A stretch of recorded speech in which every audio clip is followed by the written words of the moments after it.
Hi guys, Kaze here. Welcome back. We're back with more Men of Yoshiwara Ohgiya with Utsusemi. I don't know why I said it like that, but I wanted to. Anyway, we're on chapter 7, Lies. And hopefully this time he'll actually tell us the truth, but with the chapter name of Lies, I don't have much hope. I'll be like straight honest with you guys, so let's get going. When the dreadful long night was over and dawn came, I returned home. But it was as if I had left my heart somewhere far away. To leave everything and everyone and to go off all by myself. I don't want to do that. Kaze. The words he had spoken that night, sounding like a lost child. Was that something he had been keeping to himself all this time? I gazed absently at the light of the midday sun shining through the window. Night was still far away. But when the unreal seeming day was over, and the night came again, I went once more to Yoshiwara. As soon as we saw each other, we met in a hug. Kaze. Oh, Utsusemi. Our fingertips intertwined, and a tantalizing sweetness filled my heart. Somehow, you seem like a different person tonight. How so? It's hard to describe. You seem very modest and meek, very grown up. I don't think it's a good thing to have when you're grown up. At least meek, anyway. Are strong-willed women more your type? If I had to say, right now, my type of woman is you. Huh? Oh, good answer. I learned a lot from Gakuto. Utsusemi spoke humorously and smiled. We were like that for a long time, just sharing in our warmth and talking about everything and nothing. It struck me just how easily love could make our hearts sing with happiness. You know, Kaze, I do like talking to you. But maybe we could get a little closer? Sure. The conversation suddenly stopped, and our fingers became even more deeply intertwined. His masculine fingers curled around mine, playfully, and after some time, those fingers reached my cheek. Utsusemi. What is it, Kaze? I can really trust you, can't I? The feelings that you're showing me tonight, they aren't a lie? No, I'm not playing with your feelings of love. Being in the pleasure quarters, me being a courtesan, that all means nothing. Right. We're just regular lovers. I love how we're like kind of skipping over the fact that all that crap went down last time, so seems weird to me. Yes, you are my precious wife, and I am the only man that loves you. His playful words made me feel even more like I was being absorbed into his big eyes. But just as our hearts were as one, we were tightly in each other's arms. Uh-oh. This is highly unconventional. You must go through proper procedures. Why on earth should I do something like that? That boy is... A voice came through a crack in the curtain, and Utsusemi's body stiffened. What happened? I'm sorry, Kaze. Huh? He frowned, looking pained, sat me up, and started straightening his collar. You too, hurry. What? I fell asleep and straightened out my own clothes. Just a minute, Mother. A familiar voice rang out and cleared away with sweetness in the air. What was Yoko doing here? No, before that, what was it she had said? Before I could finish my thought, the door was swung vigorously open. Oh! And just awkwardness all around. The air in the room seemed to freeze. The middle-aged woman looked at me and Utsusemi and put her hand to her mouth. What is going on here? She staggered, and a man the same age ran up and propped her up on her shoulders. Calm down. Yes, of course. We haven't heard his explanation yet. True, but still, seeing this with my own eyes. You have right to be upset, Mother, Father. Yoko looked at the shaken couple and lowered her eyes. The identities of the couple were just as I had feared. As my body stiffened, Yoko continued speaking. Did she just set us up? The frick? For your precious son to be caught up in these circumstances?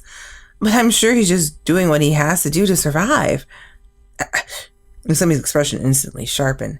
He stood up, as if protecting me. Excuse me, but I'd appreciate if you refrained from being so rude. Oh, no, you mustn't speak so formally. Wait, this is your mother? Oh, yeah, okay, the way she said, yeah, it's his mother and father. But why is she referring to them as mother and father, then? Oh, wait, yeah, engaged. Scrap that. Bitch. She's an evil bitch, I'm sorry. I don't like her no more. Your mother's right. You may have been apart all this time, but you're still our son. Yoshifumi, as of today, you are formally our heir and our... How many times do I have to tell you? I said it's Utsusemi. My name isn't Yoshifumi. I have no intention of going to the mainland, and what's more... Utsusemi suddenly grabbed my hand, and the next moment I was wrapped in his arms. I already have someone I love right here. So I can't marry Yoko either. Yoko glared at me intensely while Utsusemi said her name. I couldn't help but feel frightened by that gaze. But then, what's going on now? Get back here. How dare you do something like that in front of a customer? Stop it. Let go. Let go of me. Damn it, that little brat. Hey, someone stop him. Huh? What was that? There was a sudden clamor from outside, and someone started running down the corridor. The unusual footsteps drew close to us. Yoko was pushed out of the way, and a dark figure burst into the room.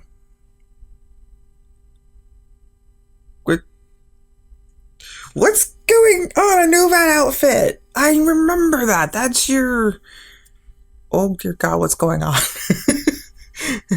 Were you in the middle of your final training? I don't remember how to put it. You were sold to someone for the night for your first time, and why are you in here? What the fuck? Okay, huh? Surprised at his appearance, my hand flew to my mouth. The corners of his still youthful eyes were bright red. His robe was disheveled. His white skin was peeking out from beneath. I ran over to get away for Utsusemi to react. What? I'm gonna run to him because something happened with him. Utsusemi can deal with his parents for a little bit. What happened? Are you alright? Oh, Kaze, you just ran into my room with Utsusemi and you don't even know what the hell's going on in here? I ran over and Ohgiya looked at me blankly. No, I can't do this any longer. Someone help me, please. Ohgiya? Large tears fell from Ohgiya's wide eyes.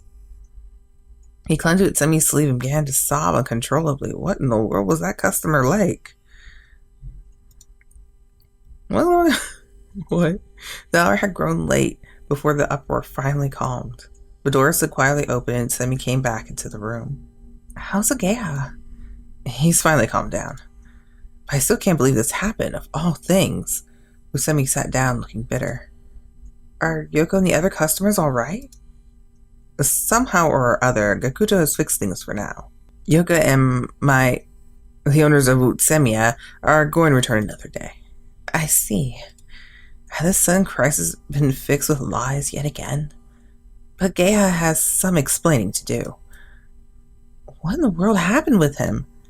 You know he just recently had his coming-of-age ceremony, right? Oh, I totally missed that, apparently. I guess that's his normal courtesan outfit, I guess, is the issue. I'm just like, I love that outfit. Because we only saw it once. He's new at this, so he believes some nonsense that the customer said, and, well, it seems he's been through a lot. Is he in some kind of trouble? Usami spoke a little hesitantly. You could say, at least, it's a difficult situation. He's unusually pure-hearted. It's like he can't lie. But that's no good in this business, you know? Yes, and Ohgiya really is new to all of this. I'd do it for him if I could. But if Ohgiya's client said she liked me, things would get tricky. At this rate, Usami didn't finish his sentence. And awkward silence again. Oh, hey! There was an awkward silence. I knew there was more that needed to be said, but Utsusemi and I understood Ohgiya's pain and kept silent. Things sure can get unpleasant here sometimes. Huh? I looked at Semi as he whispered offhandedly. He remained sitting cross-legged and looked at the entrance of the room. His gaze, like he was staring into the bottom of a deep, dark well, made me uneasy. Utsusemi? I quietly embraced his silent back. Ohgiya and I wonder if we would have ever met had we not been trapped on this island.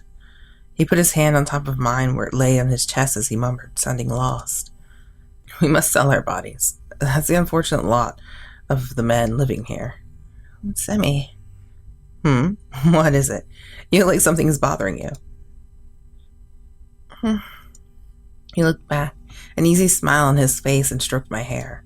I desperately wanted to lay down my head onto those large hands. What could I do to help him? I wrapped my arms around him again. I don't think of our love as a single night of dreaming. Utsusemi, would you make love to me? Huh? I'm sorry. I was like, oh, it's kind of sweet that I asked. But the facial expression is just like, wow. Utsusemi was caught completely off guard by my words. The things that's only come out of your mouth. You really say some unexpected things sometimes. So we can't? No, that's not it. Well, maybe just one kiss then. He put his hands on my cheek with a troubled smile.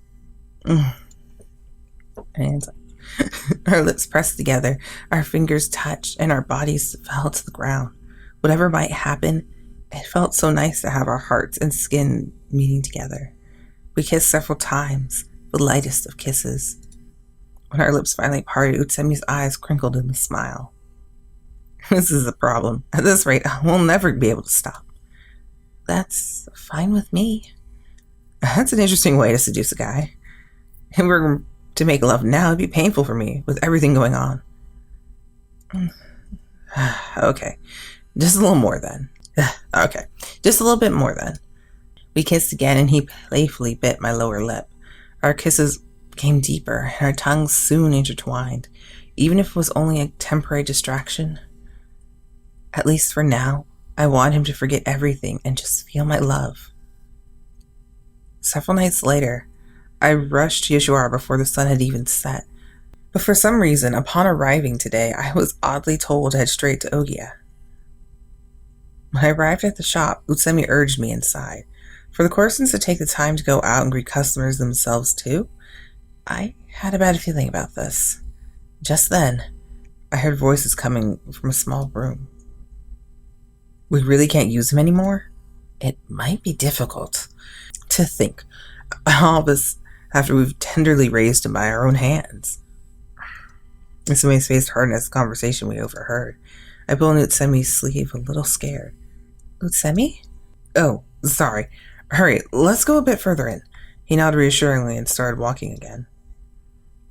My bad feeling had been correct. In the room I was led to were Yoko and Utsusemi's parents, just like last time. Oh my, I thought Otome was back, but I didn't realize Kazuya was here too. She nodded at me, her voice thorny. I wonder if they were going to resume the conversation from the other night. I sat with them, my feelings mixed. Just as I thought, they had picked the conversation up where they had left off. So you really won't come home, Yoshifumi? If Utsusemi doesn't have an heir. Geez, how stubborn are you and the owner here going to be? So, Utsusemi? In response to Utsemi's obstinate disagreement, Yoko spoke up. Your parents are thinking about what's best for you, you know? Like I said, I don't remember them at all. I have no idea if they're even really mine. We've already discussed that a million times. How else would we know about the scar on your side from right after you were born? The same conversation was repeated again and again, but why was Utsemi being so obstinate about this point? I remembered what he had told me. That there's no way he could live on the mainland now. But he couldn't go off by himself, leaving everything and everyone here. Those earnest thoughts, but only I had heard. There was only one thing I could do. After thinking it over, I looked steadily at Utsemi's parents and Yoko. Could I speak to the three of you for just a moment? What is it? Yoko's probably giving me a nasty look, too. All eyes fell on me. From what I've heard, all of you've done is try to force your opinion what should be done. If you want Semi to be happy, I think you should listen to what he has to say. Well, who does this girl think she is? You have nothing to do with this conversation, so just keep your mouth shut. Hey, that's going too far. Yosemi raised his voice savagely in response to the harsh words. Maybe because he was so wound up after the prolonged conversation, he looked at his father and mother and spoke, his face brooding. If that's how it's going to be, I cannot stay silent any longer. Utsemi's lips, they unusually quivered, as I thought he was acting strange.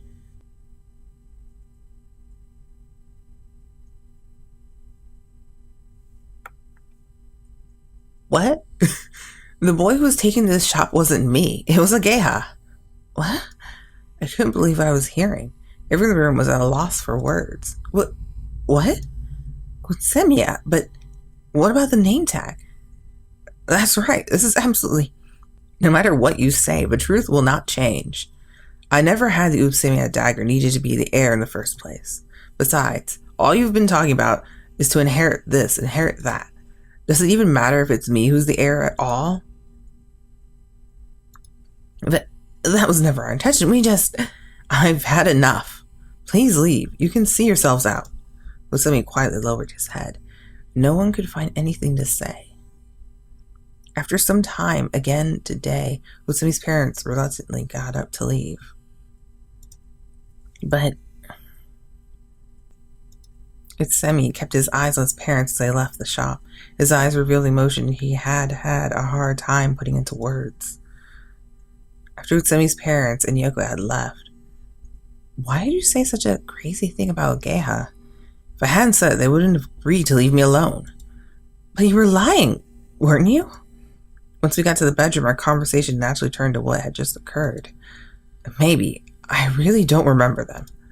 Some people show up saying they're my parents, call me by a name I've never heard. That's true.